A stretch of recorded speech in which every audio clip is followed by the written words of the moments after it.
বৃহস্পতিবার চীনের উহান শহরের ইয়াংচি নদীর তীরে আনুষ্ঠানিকভাবে এটি উদ্বোধন করা হয়। এই সাবমেরিন পাকিস্তানের সামরিক সক্ষমতা বাড়াবে এবং দক্ষিণ এশিয়ার ভূ রাজনীতিতে নতুন মাত্রা যোগ করবে বলে মনে করছেন বিশ্লেষকরা। পাকিস্তান চীনের কাছ থেকে মোট ৮টি সাবমেরিন কেনার চুক্তি করেছে, যার মধ্যে এটি দ্বিতীয়। শেষ 4টি পাকিস্তানের করাচি শিপইয়ার্ডে তৈরি করা হবে।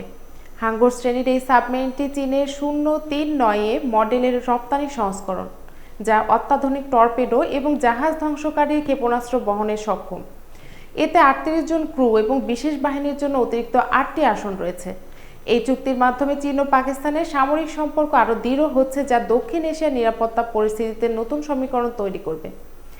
বিশেষ করে ভারতের জন্য এটি কৌশলগত চ্যালেঞ্জ হতে পারে। বিশ্লেষকদের মতে, পাকিস্তানের নৌবাহিনীর শক্তি বাড়াতে চীনের এই অব্যাহত সহায়তা ভারত এবং দক্ষিণ এশিয়ার কৌশলগত ভারসাম্য প্রভাব ফেলবে। ইতিমধ্যে পাকিস্তান তার বেশিরভাগ আধুনিক অস্ত্রশস্ত্র চীন থেকেই সংগ্রহ করছে। পাকিস্তানের সামরিক শক্তি বাড়াতে চীনের এই সহযোগিতা ভারত সহ পুরো দক্ষিণ এশিয়ার জন্য কৌশলগতভাবে গুরুত্বপূর্ণ হয়ে উঠছে। চীন ও ভারতের মধ্যে দীর্ঘদিনের সীমান্ত বিরোধের পাশাপাশি পাকিস্তান ভারত সম্পর্কের জটিলতার মধ্যেও এই নতুন সাবমেরিন প্রসঙ্গ আলোচনার কেন্দ্রবিন্দুতে রয়েছে।